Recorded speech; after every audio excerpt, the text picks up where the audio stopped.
ఓం నమ శివాయ. అందరికీ నమస్కారం. కార్తీక పురాణం 13వ అధ్యాయం 13వ రోజు. ఈరోజు కన్యాదాన ఫలం గురించి తెలుసుకుందాం. మొదటగా జనక చక్రవర్తి మరియు వశిష్ఠ ముని మధ్య జరిగిన సంభాషణతో మొదలు పెడదాం. ఓ జనక చక్రవర్తి, కార్తీక మాసంలో ఇంకనూ విధిగా చేయవలసిన ధర్మములు చాలా ఉన్నవి. వాటిని వివరించెదను, సావధానుడై ఆలకింపుము.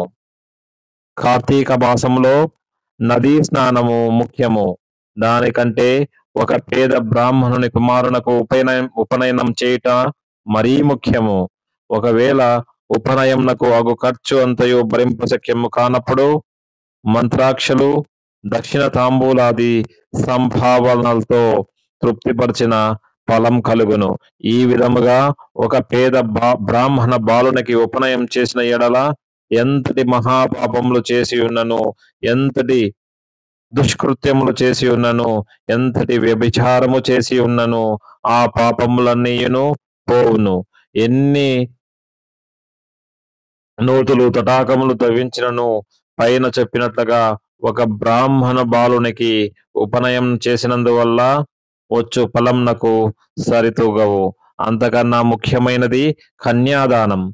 కార్తీక మాసమందు భక్తి శ్రద్ధలతో కన్యాదానం చేసిన ఎడల తను తరించుటయే కాక తన పితృదేవతలను కూడా తరింపచేసిన వాడగును.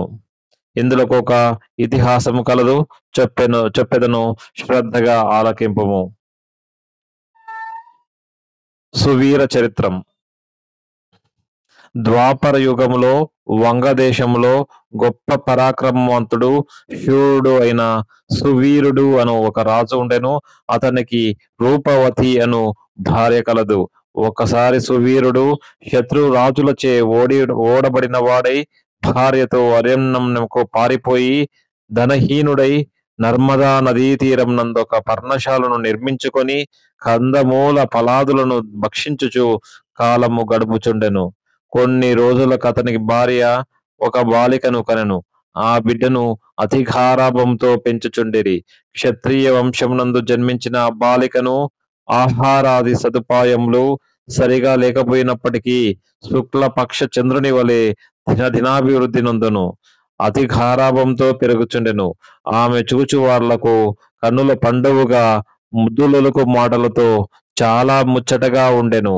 దినములు గడిచిన కొద్దీ బాలికకు నిండు యవ్వన దశ వచ్చెను.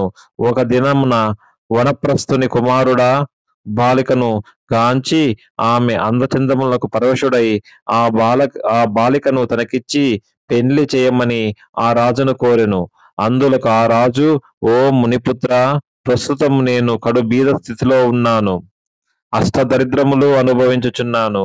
మా కష్టములు తొలగటకు గాను నాకు కొంత ధనమిచ్చిన ఎడల నా కుమార్తెనిచ్చి పెళ్లి చేసేదనని చెప్పగా తన చెత్తలో రాగి పైస అయినను లేకపోవటచే బాలికపై ఉన్న మక్కువతో ఆ మునికుమారుడు నర్మదా తీరమున కుబేరుని గూర్చి ఘోర తపమాచరించి కుబేరుని మెప్పించి ధనపాత్ర సంపాదించెను. రాజు ఆ పాత్రను పుచ్చుకొని సంతోషించి తన కుమార్తెను మునికుమారునికిచ్చి పెండ్లి చేసి నూతన దంపతులిద్దరిని అత్తవారింటికి పంపెను. అటులా మునికుమారుడు భార్యను వెంటబెట్టుకొని వెళ్ళి తల్లిదండ్రులకు నమస్కరించి అంతవరకు జరిగిన వృత్తాంతమంతయు చెప్పి భార్యతో సుఖం అనుభవించుచుండెను. సువీరుడు మునికుమారుడు ఇచ్చిన ధనపాత్రను తీసుకొని స్వేచ్ఛగా ఖర్చు పెట్టుచు భార్యతో సుఖంగా ఉండెను. అటులా కొంతకాలంన జరిగిన తరువాత ఆ రాజు భార్యామణి మరొక బాలికను కనెను. ఆ బిడ్డను కూడా యుక్త వయసు రాగానే మరలా ఎవరికైనా ధనమునకు అమ్మవచ్చునన్న ఆశతో ఎదురు చూచుచుండెను. ఒకానొక సాధు పుంగవుడు తపతీ నదీ తీరము నుండి నర్మదా నదీ తీరమునకు స్నానార్థమై వచ్చుచు దారిలోనున్న సువీరుణ్ణి కలుసుకొని, ఓయి నీవెవ్వడవు? నీ ముఖ వర్చస్సు చూడగా రాజవంశమునందు జన్మించిన వానివలే ఉన్నావు.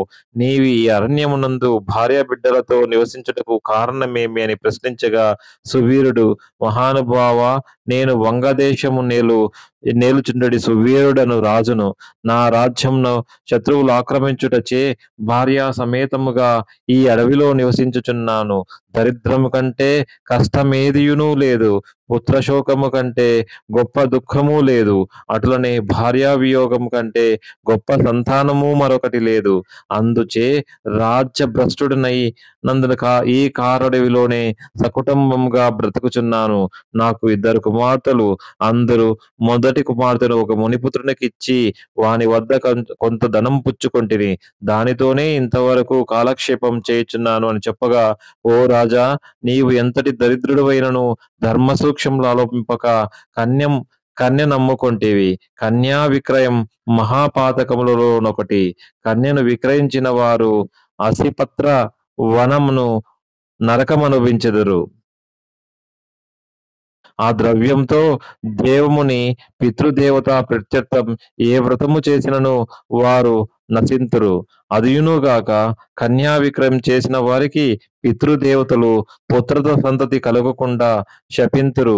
అట్లనే కన్యను దానమిచ్చుకొని పెండ్లాడిన వారు చేయు గృహస్థ ధర్మములు వ్యర్థమౌటయే కాక అతడు మహా నరకము అనుభవించును. కన్యా విక్రయం చేసిన వారికి ఎట్టి ప్రాయశ్చిత్తము లేదని పెద్దలు ఒక్కానించియే ఉన్నారు. కావున రాబోయే కార్తీక మాసమున నీవు నీ 2వ కుమార్తెను నీ శక్తి కొలది బంగారు ఆభరణములతో అలంకరించి సదాచార సంపన్నునకు ధర్మబుద్ధి గాని వానికి కన్యాదానము చేయుమని చెప్పెను.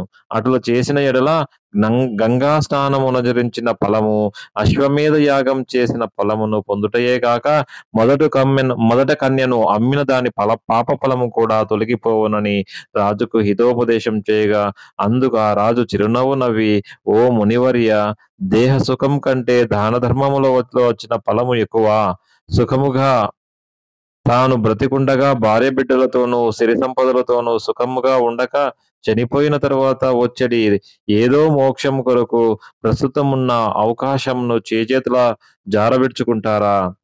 ధనము, బంగారం కలవారే ప్రస్తుతం లోకంలో రాణింపగలరు గాని, ముక్కు మూసుకొని, నోరు మూసుకొని బక్కచిక్కి శల్యమై ఉన్న వారిని లోకం గుర్తిస్తుందా? గౌరవిస్తుందా? ఐహిక సుఖములే గొప్ప సుఖములు కాన నా 2వ కుమార్తెను నేనడిగినంత ధనమెవ్వరిత్తురో వారికే ఇచ్చి పెండ్లి చేదును. కానీ కన్యాదానం మాత్రం చేయను అని నిక్కచ్చిగా చెప్పెను. ఆ మాటలకు సన్యాసి ఆశ్చర్యపడి తన దారిన తాను వెడలిపోయెను. మరికొన్ని దినములకు సువీరుడు మరణించెను. వెంటనే యమభటులు వచ్చి వాని తీసుకొని పోయి యమలోకములో అసితపత్రవనమును నరక భాగమున పడవేసి అనేక విధములుగా బాధించిరి. సువీరుని పూర్వీకులైన శృతికీర్తి అను రాజు ధర్మయుక్తగా ప్రజలకు పాలించి ధర్మాత్ముడై మృతి చెందిన పిమ్మట స్వర్గమందు సర్వసౌఖ్యములను నొప్పించుచుండెను. సువీరుడు చేసిన కన్యా విక్రయం వలన ఆ శృతకీర్తిని కూడా యమకింకరులు పాశములతో బంధించి స్వర్గము నుండి నరకమునకు తీసుకుని వచ్చిరి. అంతటా శృతకీర్తి, నేను ఎరిగినంత వరకు ఇతరులకు ఉపకారం చేసి దాన ధర్మాదులు యజ్ఞయాగాదులను అనుసరించున్నాను. నాకీ దుర్గతి నేల కలిగెను అని మనమున అనుసుకొని నిండు కొలువు తీరి ఉన్న యమధర్మరాజు కడకేగి నమస్కరించి, ప్రభూ! నీవు సర్వజ్ఞుడవు, ధర్మమూర్తివి, బుద్ధిశాలివి, ప్రాణకోటి అంతనూ సమానంగా చూచుదువు. నేనెప్పుడు ఏ పాపము చేసి ఉండలేదు. నన్ను స్వర్గలోకము నుండి నరకలోకమునకు తోడుకొని వచ్చుటకు కారణమేమి సెలవివుడు అని ప్రాధేయపడెను.